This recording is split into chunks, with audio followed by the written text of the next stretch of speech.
Gurudeva Academy. In this video, we are going to study about Project Tiger and Project Elephant. Why we are going to study about this project is, this is the most successful projects for the conservation of species in India. That is why we are going to study about the Project Tiger and Project Elephant in this video. Before starting towards the Project Tiger, let us know about the importance of the tiger. What is the significance of the tiger to the ecology? First of all, tiger is act as a flagship species as it is a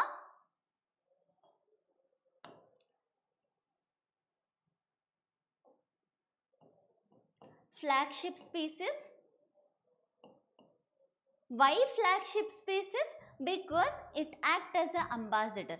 What are all the species which act as an ambassador that we called as a flagship species? Because tiger is a national animal, correct? And also it acts as a umbrella species. What is umbrella species? If we conserve tiger, it automatically conserve the entire ecosystem. That is what umbrella species is. If tiger exists, all other species will coexist with the tiger. That is what umbrella species is. So ecologically, tiger act as a umbrella species and also flagship species. Not only this, to conserve the tiger in our natural habitat, and government took an initiative, that is in Indian government, tiger was established under the or protected under the Wildlife Protection Act 1972 under the Schedule 1. That is most important protection. Next, at the international level. At the international level under the IUCN, that is in International Union for Conservation of Nature, it is protected under the list endangered.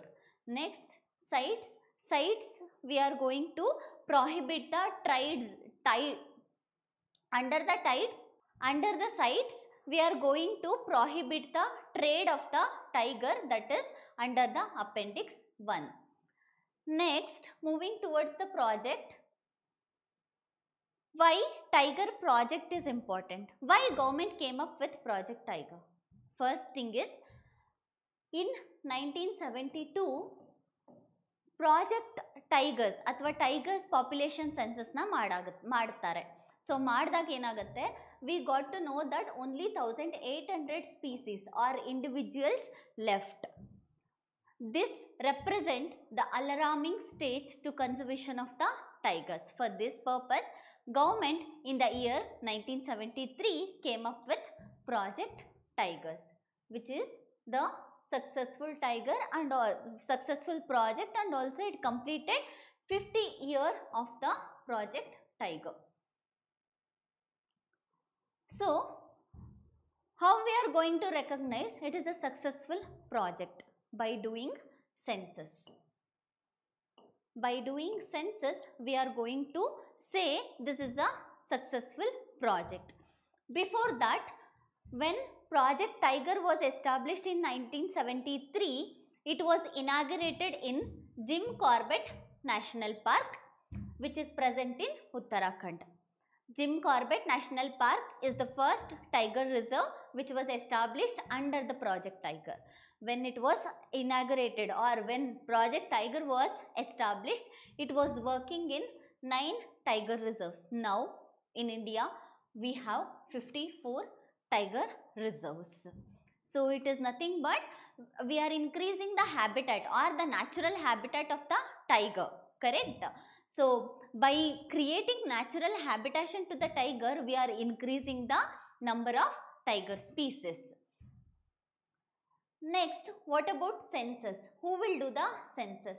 The tiger census will done by National Tiger Conservation Authority and also Wildlife Institute of India. These two will do the tiger census every 4 years once. So every 4 years once, project census of the tigers are conducted by NTCA and Wildlife Institute of India.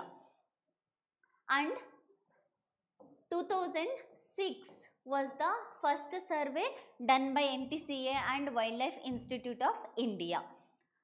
And 2022 was the fifth cycle of the survey. Fifth cycle of the Tiger survey represents the 50th year anniversary of the Project Tiger, which was inaugurated by our Honorable Prime Minister Narendra Modi in Mysuru. Before that, we are going to study about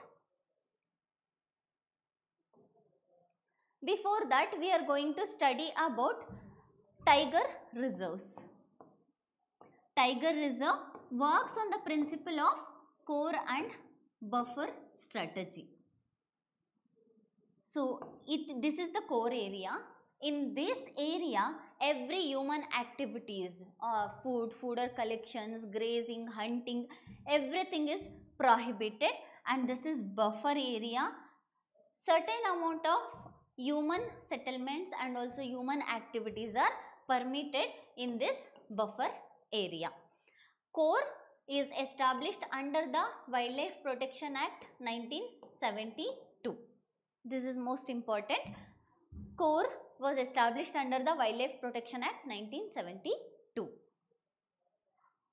And even though there is a strict prohibition of human settlements under the core or inside the core area, few tribes are going to settle in the tiger reserve inside the core area. For example, Soligas. Soliga tribe ಕರ್ನಾಟಕದಲ್ಲಿ ಇದ್ದಾರೆ. ಎಲ್ಲಿ? ಚಾಮರಾಜನಗರದಲ್ಲಿ. ಚಾಮರಾಜನಗರದಲ್ಲಿರೋ ಸೋಲಿಗಾಸ್ tribes first tiger reserve ಅಲ್ಲಿ ಸೆಟಲ್ಮೆಂಟ್ನ core ರೀಜನ್ನಲ್ಲಿ settlement ರೈಟ್ಸ್ಗಳನ್ನ ತಗೊಂಡಿದ್ದು. So ಇದೇ ಥರ but government ಏನು ಮಾಡ್ತಾ ಇದೆ, ಬರೋ ಫಂಡನ್ನೆಲ್ಲ ಏನು ಮಾಡ್ತಿದೆ ಅಂತ ಹೇಳಿದ್ರೆ, ಈ ಟ್ರೈಬಲ್ ಇವ್ಯಾಕ್ಯುಯೇಷನ್ ಅಥವಾ ಟ್ರೈಬಲ್ ಪಾಪ್ಯುಲೇಷನ್ನ ಒಂದು ಕಡೆಯಿಂದ ಇನ್ನೊಂದು ಕಡೆಗೆ ರೀಲೊಕೇಶನ್ ಮಾಡೋದಕ್ಕೆ ಅಂತಲೇ ಹ್ಯೂಜ್ ಅಮೌಂಟ್ಗಳನ್ನ ಸ್ಪೆಂಡ್ ಮಾಡ್ತಾ ಇದೆ. ಸೊ ಯಾವುದಾದ್ರೂ ಸ್ಪೀಸೀಸ್ ಅಥವಾ ಯಾವುದಾದ್ರೂ ಬಯೋಡೈವರ್ಸಿಟಿನ ನಾವು ಕನ್ಸರ್ವೇಷನ್ ಮಾಡಬೇಕು ಅಂತ ಹೇಳಿದ್ರೆ ಫಂಡಿಂಗ್ ಬರುತ್ತೆ ಅಲ್ವಾ, ಅದರಲ್ಲಿ ಮ್ಯಾಕ್ಸಿಮಮ್ ಅಮೌಂಟ್ ಆಫ್ ಫಂಡನ್ನು ಯಾವುದಕ್ಕೆ ಸ್ಪೆಂಡ್ ಮಾಡ್ತಾ ಇದ್ದಾರೆ? ಪೀಪಲ್ ರಿಲೊಕೇಟ್ನ ಮಾಡೋದಕ್ಕೋಸ್ಕರ ಸ್ಪೆಂಡ್ ಮಾಡ್ತಾ ಇದ್ದಾರೆ. Next, I already told that fifth cycle of the survey was conducted ಅಂತ ಹೇಳ್ಬಿಟ್ಟು, ಕರೆಕ್ಟ್ ಅಲ್ವಾ? Fifth cycle of the survey has done, that is called as Amrit ಕಾಲ್ಕಾ vision for tiger conservation, which was released by Honorable Prime Minister Narendra Modi in Mysuru. So this represent 50-year anniversary. So 50-year anniversary ಇಂದ ಯಾವುದೇ exam ಆಗಿದ್ರೂ ಕೂಡ ನಮಗೆ ಈ ಕ್ವಶನ್ನ ಕೇಳೋ chances ಇರುತ್ತೆ. Next, survey ಮಾಡ್ತಾರೆ. ಹೇಗೆ ಮಾಡ್ತಾರೆ? How they are going to do survey or how they are going to collect the information about the population of the tiger. ಹೇಗೆ ಮಾಡ್ತಾರೆ ಅಂತ ಹೇಳಿದ್ರೆ, first system is pug mark, second system is camera trapping, third one is finger printing. Before they use to do pug mark census. ಹೇಗೆ pug mark ಸೆನ್ಸಸ್ನ ಮಾಡ್ತಾರೆ? ಬರೀ population ಅಷ್ಟೇ ಗೊತ್ತಾಗುತ್ತಾ? ನೋ.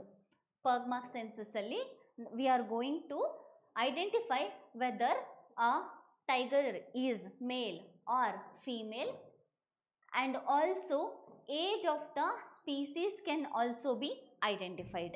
ಈ ಥರದನ್ನು ಮೆಥಡ್ಗಳನ್ನ ಯೂಸ್ ಮಾಡಿಬಿಟ್ಟು ಟೈಗರ್ ಸೆನ್ಸಸ್ಗಳನ್ನ ಮಾಡಲಾಗುತ್ತೆ.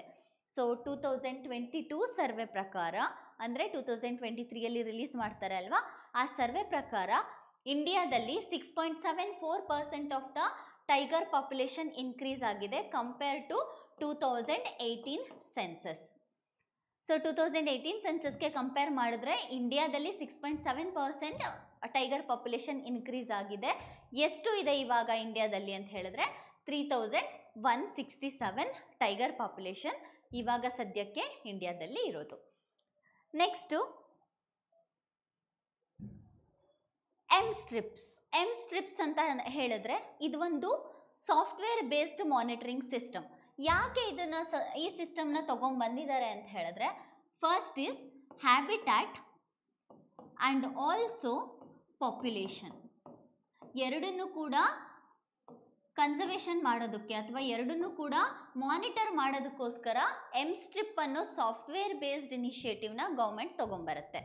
ಅದರಲ್ಲಿ ಫುಲ್ ಫಾರ್ಮ್ನ ನಾವು ನೋಡಿಕೊಂಡ್ರೆ monitoring system for tigers, intensive protection and ecological status. This is also established by World Wildlife Institute of India and National Tiger Conservation Authority in the year 2010.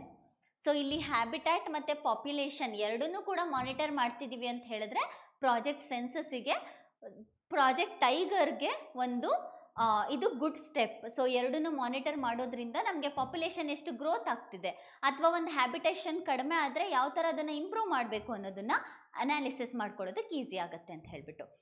Next is St. Petersburg Declaration.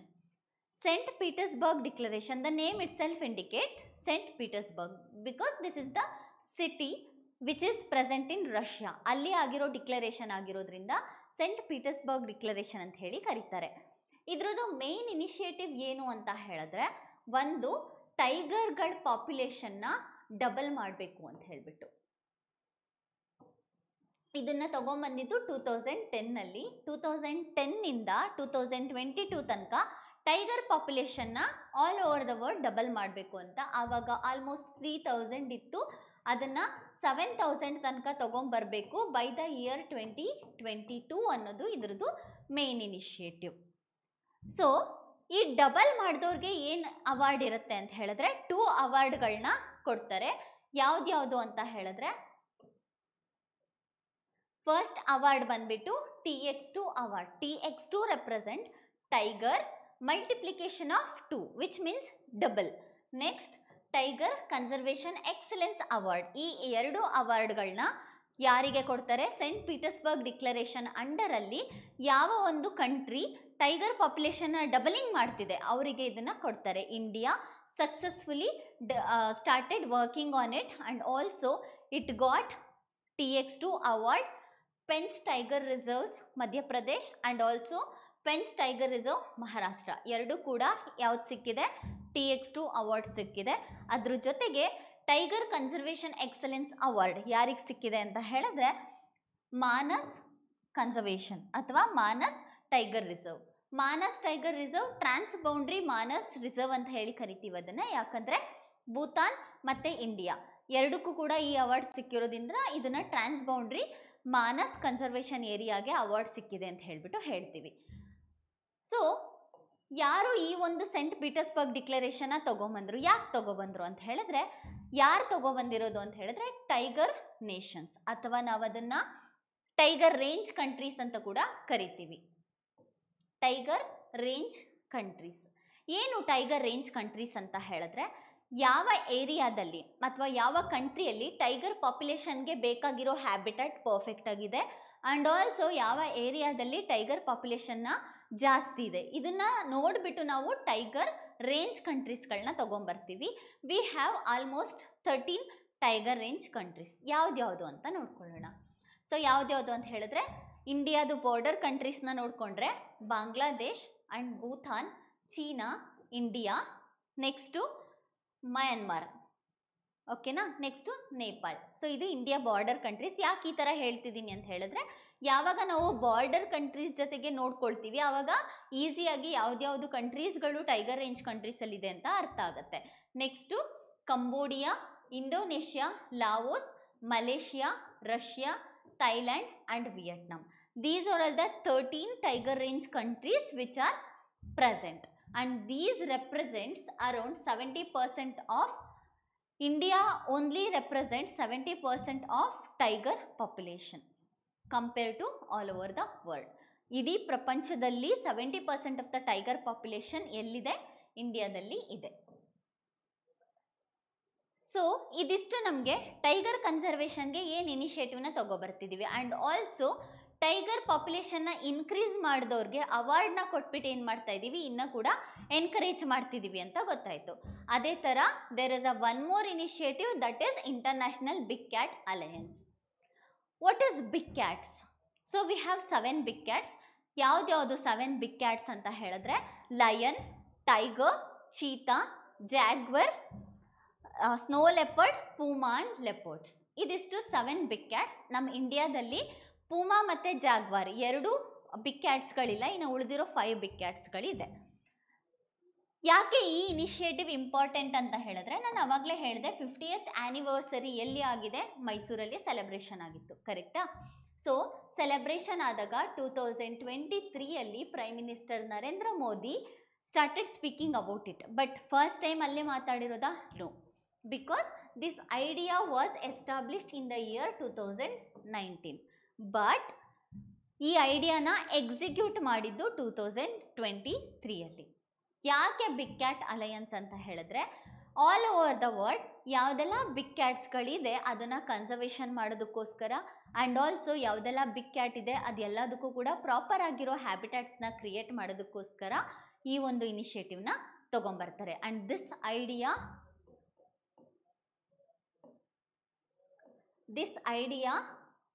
Is initiated by India. This is most important because ಇಂಡಿಯಾನೇ ಈ ಒಂದು ಐಡಿಯಾನ first ತೊಗೊಂಬಂದಿರೋದು. So ಹಾಗಾಗಿ big cat alliance is important. ಇಲ್ಲಿ ತನಕ ಎಷ್ಟು ಕಂಟ್ರೀಸ್ಗಳಿದೆ ಮೆಂಬರ್ ಕಂಟ್ರೀಸ್ ಅಂದರೆ, ಓನ್ಲಿ 4 ಕಂಟ್ರೀಸ್ಗಳು ಮೆಂಬರ್ ಕಂಟ್ರೀಸ್ಗಳಾಗಿದೆ. ಯಾವುದಕ್ಕೆ? ಇಂಟರ್ನ್ಯಾಷನಲ್ ಬಿಗ್ ಕ್ಯಾಟ್ ಅಲಯನ್ಸ್ಗೆ. ಸೊ ಇದಿಷ್ಟು ನಮಗೆ project tiger related. Project tiger successful ಅಂತ ಗೊತ್ತಾಯಿತು. ಸೊ 2022ರಲ್ಲಿ ಸೆನ್ಸಸ್ ಆಗಿದೆ, 2026ಗೆ ಮತ್ತೆ ಸೆನ್ಸಸ್ ನಡೆಯುತ್ತೆ. ಸೊ ನೆಕ್ಸ್ಟು ಇನ್ನೊಂದು successful project, that is project elephant. Project elephant is also a successful project which is done by Government of India under the Ministry of Environment, Forest and Climate Change. That is the environmental ministry we have. Before understanding what is Project Elephant, let's know the importance about the elephant. So why elephant is most important to the ecology? Why elephant is most important is it acts as a keystone species. What is keystone species? Keystone is nothing but if we conserve one species, it will protect the entire ecosystem. It holds the entire ecosystem. It acts as a glue. If it is not there, some ecosystem parts are destroyed. If it acts as a glue to the ecosystem, that is what keystone species is. So elephant is also act as a keystone species. That is why it is very important to the environment, and it is a national heritage animal. Elephants we are going to use for religious and cultural events. Example, Mysuru Dasara, ಹೌದಲ್ಲ? And also if we conserve elephant forest ಅಲ್ಲಿ ಏನು ಮಾಡುತ್ತೆ ಅಂತ ಹೇಳಿದ್ರೆ seed ಡಿಸ್ಪರ್ಸ್ಗಳನ್ನ ಮಾಡುತ್ತೆ.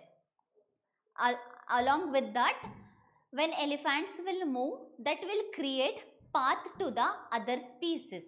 So elephant ಜೊತೆಗೆ ಏನಾಗ್ತಿದೆ, ಬೇರೆ ಬೇರೆ ಸ್ಪೀಸೀಸ್ಗಳು ಕೂಡ ಒಂದು ರೋಡ್ ವೇ ಕ್ರಿಯೇಟ್ ಆಗ್ತಾ ಇದೆ. ಸೊ ಜನ್ರೇಷನ್ ಆಫ್ ಅದರ್ ಸ್ಪೀಸೀಸ್ಗೆ ಅಥವಾ comfortable habitat to the other ಸ್ಪೀಸೀಸ್ನ ಯಾರು ಕ್ರಿಯೇಟ್ ಮಾಡ್ತಾ ಇದ್ದಾರೆ? ಎಲಿಫೆಂಟು ಕ್ರಿಯೇಟ್ ಮಾಡ್ತಾ ಇದೆ. ಸೊ ಇದಿಷ್ಟು ನಮಗೆ ಬೇಸಿಕ್ಕು ಎಲಿಫೆಂಟ್ ಬಗ್ಗೆ ಗೊತ್ತಿರಬೇಕಾಗಿರೋದು. ಆ್ಯಂಡ್ ಒನ್ ಮೋರ್ ಥಿಂಗ್, ಒಂದು ಎಲಿಫೆಂಟ್ ಗ್ರೂಪ್ ಇದೆ ಅಂತ ಹೇಳಿದ್ರೆ ಆ ಎಲಿಫೆಂಟ್ ಗ್ರೂಪಲ್ಲಿ ಲೀಡರ್ ಯಾವಾಗಲೂ ಕೂಡ female elephant, aged female elephant ಆಗಿರುತ್ತೆ. ಇನ್ನು IUCN ಲಿಸ್ಟಲ್ಲಿ ನೋಡಿಕೊಂಡ್ರೆ ಎಲಿಫೆಂಟ್ನ ಎಂಡೇಂಜರ್ಡ್ ಸ್ಪೀಸೀಸಲ್ಲಿ ಇಟ್ಬಿಟ್ಟು ಪ್ರೊಟೆಕ್ಟ್ ಮಾಡ್ತಾ ಇದ್ದೀವಿ. IUCN already I have told, international union for conservation of nature. And CITES appendix 1ನಲ್ಲಿ ಇಟ್ಟಿರೋದ್ರಿಂದ ಏನನ್ನ ಕಂಟ್ರೋಲ್ ಮಾಡ್ತಾ ಇದೆ? ಟ್ರೇಡ್ನ ಕಂಟ್ರೋಲ್ ಮಾಡ್ತಿದೆ. ವೈಲ್ಡ್ ಲೈಫ್ ಪ್ರೊಟೆಕ್ಷನ್ ಆ್ಯಕ್ಟಲ್ಲಿ ಸ್ಕೆಡ್ಯೂಲ್ 1ನಲ್ಲಿ ಪ್ರೊಟೆಕ್ಟ್ ಮಾಡ್ತಾ ಇದ್ದೀವಿ. ಇದನ್ನ ನಾವು ಏಷಿಯನ್ ಎಲಿಫೆಂಟ್ಗಳ ಬಗ್ಗೆ ಮಾತಾಡ್ತಿರೋದ್ರಿಂದ ಇದು ಏಷಿಯನ್ ಎಲಿಫೆಂಟ್ಗೆ ಪ್ರೊಟೆಕ್ಷನ್ ಕೊಡೋದಕ್ಕೆ ತಂದಿರುವಂಥ initiatives. So let's move towards project elephant. Project elephant, it was established in the year 1992. ಯಾಕೆ 1992 ಅಂತ ಹೇಳಿದ್ರೆ 2 ಥಿಂಗ್ಸ್ ಇದೆ. ಫಸ್ಟ್ ಥಿಂಗ್ ಬಂದ್ಬಿಟ್ಟು ಎಲಿಫೆಂಟ್ ಪಾಪ್ಯುಲೇಷನ್ನ ಜಾಸ್ತಿ ಮಾಡಬೇಕು ಅಂತ. ಸೆಕೆಂಡ್ ಥಿಂಗ್ ಬಂದ್ಬಿಟ್ಟು ಹ್ಯೂಮನ್ ಆ್ಯಂಡ್ ಎಲಿಫೆಂಟ್ ಕಾನ್ಫ್ಲಿಕ್ಟ್ಗಳನ್ನ ಕಡಿಮೆ ಮಾಡಬೇಕು ಅಂತ. For example, few years back ಕೇರಳದಲ್ಲಿ ಏನು ಮಾಡ್ತಾರೆ, ಹ್ಯೂಮನ್ ಮತ್ತು ಎಲಿಫೆಂಟ್ ಕಾನ್ಫ್ಲಿಕ್ಟ್ ಆಗುತ್ತೆ. ಸೊ ಎಲಿಫೆಂಟ್ಗೆ ಏನು ಮಾಡ್ತಾರೆ, ಬಾಂಬನ್ನು ಫಿಕ್ಸ್ ಮಾಡಿಬಿಟ್ಟು, ಪಟಾಕಿಗಳನ್ನ ಫಿಕ್ಸ್ ಮಾಡಿಬಿಟ್ಟು ಬ್ಲಾಸ್ಟ್ ಮಾಡ್ತಾರೆ. ಕರೆಕ್ಟ್ ಅಲ್ವಾ?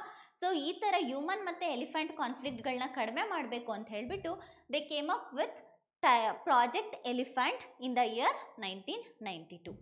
So what are all the initiatives they came up to increase the population of the elephant, and what are all the initiatives they came up to reduce the conflict between the human and elephant? Let's see. Hathi Mera Saathi. Hathi Mera Saathi is a campaign which is done by Wildlife Institute of India, Wildlife Trust of India, and also Ministry of Environment and Forest change.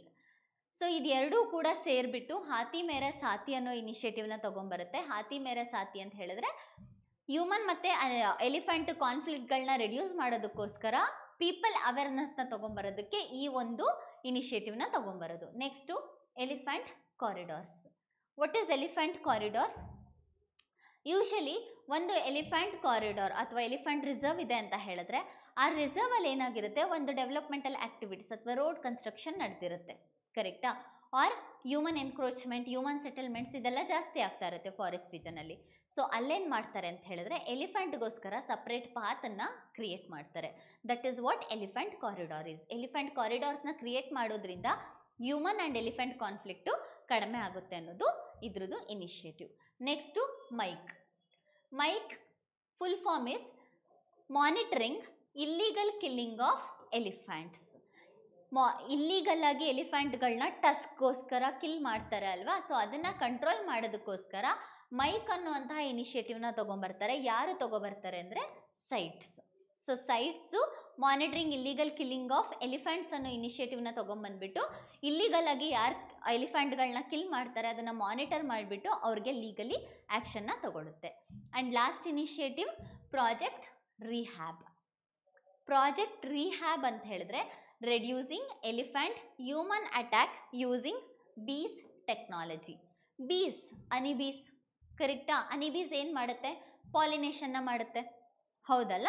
So ಅದೇ ಥರ ಅನಿಬೀಸ್ಗಳನ್ನ use ಮಾಡಿಬಿಟ್ಟು ಹೇಗೆ elephant ಮತ್ತು human ಕಾನ್ಫ್ಲಿಕ್ಟ್ನ control ಮಾಡ್ತಾರೆ ಅಂತ ಹೇಳಿದ್ರೆ, consider this as a area, forest area. So ಈ forest ಏರಿಯಾದಲ್ಲಿ ಏನು ಮಾಡ್ತಾರೆ, ಅನಿಬೀಸ್ದು ಫೆನ್ಸಿಂಗ್ಗಳನ್ನ ಕ್ರಿಯೇಟ್ ಮಾಡ್ತಾರೆ. ಅನಿಬೀಸ್ದು ಫೆನ್ಸಿಂಗ್ಗಳನ್ನ ಕ್ರಿಯೇಟ್ ಮಾಡಿಬಿಟ್ಟು ಇಲ್ಲೆಲ್ಲ ಅನಿಬೀಸ್ಗಳನ್ನ ಸ್ಟೋರ್ ಮಾಡ್ತಾರೆ. ಸೈಂಟಿಫಿಕಲಿ ಅನಿಬೀಸ್ದು ಬುಜ್ ಸೌಂಡ್ ಇದೆ ಅಲ್ಲ, so that buzz sound will affect the or will irritate the elephants. So ಅವಾಗ ಏನಾಗುತ್ತೆ, ಒಂದು ವಿಲೇಜ್ ಇದೆ ಅಂತ ಹೇಳಿದ್ರೆ ಅದರೊಳಗಡೆ ಎಲಿಫೆಂಟ್ಗಳು ಎಂಟ್ರಿ ಆಗಲ್ಲ ಅನ್ನೋದು ಪ್ರಾಜೆಕ್ಟ್ ರಿಹ್ಯಾಬ್ದು ಕಾನ್ಸೆಪ್ಟ್ ಆಗಿದೆ. ಸೊ ಇದು ಆಲ್ರೆಡಿ ಇನಿಷಿಯೇಟಿವ್ನ ತೊಗೊಂಬಂದಿದ್ದಾರೆ. Already project rehab successfully Kodagu ರೀಜನಲ್ಲಿ ರನ್ ಆಗ್ತಿದೆ ಕೂಡ. ಇಲ್ಲಿ under this Khadi and village industries commission launched bee fencing. So project rehab ಅಂಡರಲ್ಲಿ ಯಾರು ಬಿ ಫೆನ್ಸಿಂಗ್ನ ತೊಗೊಂಬರ್ತಾರೆ, ಖಾದಿ ಆ್ಯಂಡ್ ವಿಲೇಜ್ ಇಂಡಸ್ಟ್ರೀಸ್ ಇದೆಲ್ಲ ಅದು ಬಿ ಫೆನ್ಸಿಂಗ್ಗಳನ್ನ ತೊಗೊಂಬರುತ್ತೆ. So this is what reason to implement the project rehab in India. So ಆ ಬುಸ್ ಟೆಕ್ನಾಲಜಿ ಏನು ಮಾಡ್ತಾ ಇದೆ, ಎಲಿಫೆಂಟ್ಗೆ ಇರಿಟೇಟ್ ಮಾಡ್ತಿದೆ. ಸೊ ಹಾಗಾಗಿ ರಿಹ್ಯಾಬ್ ಟೆಕ್ನಾಲಜಿನ ತೊಗೊಂಬಂದಿದ್ದಾರೆ. Not only this, project elephant ಹೇಗೆ ಸಕ್ಸಸ್ಫುಲ್ ಅಂತ ಹೇಳಿದ್ರೆ, ಪ್ರಾಜೆಕ್ಟ್ ಎಲಿಫೆಂಟ್ ಹೇಗೆ ಸಕ್ಸಸ್ಫುಲ್ ಅಂತ ನಮಗೆ ಗೊತ್ತಾಗ್ತಿದೆ ಅಂತ ಹೇಳಿದ್ರೆ ಎಲಿಫೆಂಟ್ ಸೆನ್ಸಸ್ಗಳನ್ನ ಮಾಡ್ತಾರೆ. ಬಟ್ ಎಲಿಫೆಂಟ್ ಸೆನ್ಸಸ್ ಬಂದ್ಬಿಟ್ಟು ನಮಗೆ 2017 ಲಾಸ್ಟ್ ಆಗಿರೋದು. 2017 ಆದಮೇಲೆ ಯಾವುದೇ ಎಲಿಫೆಂಟ್ ಸೆನ್ಸಸ್ಗಳನ್ನ ಕಂಡಕ್ಟ್ ಮಾಡಿಲ್ಲ. But southern States Tamil Nadu, Kerala and Karnataka, these 3 states came up with initiative to do the elephant census. So ಈ 3 ಸ್ಟೇಟ್ಸ್ಗಳು ಸೇರ್ಕೊಂಡ್ಬಿಟ್ಟು ಎಲಿಫೆಂಟ್ ಸೆನ್ಸಸ್ನ ಮಾಡುತ್ತೆ. 2017 ಸೆನ್ಸಸ್ ಪ್ರಕಾರ ಯಾವ ಸ್ಟೇಟಲ್ಲಿ ಎಲಿಫೆಂಟ್ಗಳು ಜಾಸ್ತಿ ಇದೆ ಅಂತ ಹೇಳಿದ್ರೆ ಫಸ್ಟು ಕರ್ನಾಟಕ, ಸೆಕೆಂಡ್ ಬಂದ್ಬಿಟ್ಟು ಅಸ್ಸಾಂ ಆ್ಯಂಡ್ ಥರ್ಡ್ ಬಂದ್ಬಿಟ್ಟು ಕೇರಳ.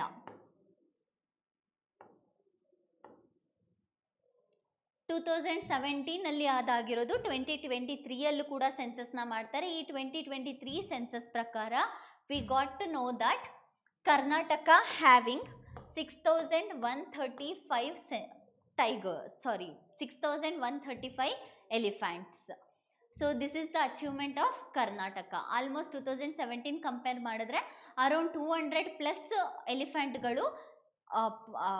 ಎಲಿಫೆಂಟ್ಗಳ ಪಾಪ್ಯುಲೇಷನ್ ಜಾಸ್ತಿ ಆಗಿದೆ ಅಂತ ಹೇಳ್ಬಿಟ್ಟು. So this is about project elephant. ಎರಡು ಕೂಡ ಸಕ್ಸಸ್ಫುಲ್ ಪ್ರಾಜೆಕ್ಟ್ ಆಗಿರೋದ್ರಿಂದ ಎಕ್ಸಾಮಲ್ಲಿ ಕೇಳೋ ಚಾನ್ಸಸ್ ಇರುತ್ತೆ. ಒಂದು 50 ಇಯರ್ ಆ್ಯನಿವರ್ಸರಿ ಇರೋದ್ರಿಂದ ಪ್ರಾಜೆಕ್ಟ್ ಟೈಗರ್ ಬಗ್ಗೆ ಕೇಳ್ತಾರೆ. ಸೆಕೆಂಡ್ ಥಿಂಗ್, ಎಲಿಫೆಂಟು ಸೆನ್ಸಸ್ ಆಗಿರೋದ್ರಿಂದ ಸದರ್ನ್ ಸ್ಟೇಟ್ಸಲ್ಲಿ ಆಗಿರೋದ್ರಿಂದ ಏನು ಕೇಳ್ತಾರೆ, ಪ್ರಾಜೆಕ್ಟ್ ಎಲಿಫೆಂಟ್ ಅಥವಾ feature of the elephant and what are all the government initiative to protect the elephant. ಈ ಮೂರನ್ನು ಕೇಳ್ತಾರೆ. ಟೈಗರಲ್ಲಿ ಕೂಡ ಅಷ್ಟೇ. ಟೈಗರ್ ಸೆನ್ಸಸ್ ಯಾವ ಥರ ಮಾಡ್ತಾರೆ, ಟೈಗರ್ಗೋಸ್ಕರ ಯಾವುದೆಲ್ಲ ಇನಿಷಿಯೇಟಿವ್ನ ತೊಗೊಂಬಂದಿದ್ದಾರೆ ಆ್ಯಂಡ್ ಆಲ್ಸೋ ಪ್ರಾಜೆಕ್ಟ್ ಟೈಗರ್ ಬಂದ್ಬಿಟ್ಟು ಯಾವ ಥರ ಸಕ್ಸಸ್ಫುಲ್ ಆಗಿದೆ. ಇದಿಷ್ಟನ್ನು ಕೂಡ ಕೇಳೋ ಚಾನ್ಸಸ್ ಇರುತ್ತೆ. ಇದೇ ರೀತಿ ಹೆಚ್ಚಿನ ವಿಡಿಯೋಸ್ಗಾಗಿ ನಮ್ಮ ಚಾನಲ್ನ ಶೇರ್ ಮಾಡಿ ಮತ್ತು ಸಬ್ಸ್ಕ್ರೈಬ್ ಮಾಡಿ. Thank you for watching.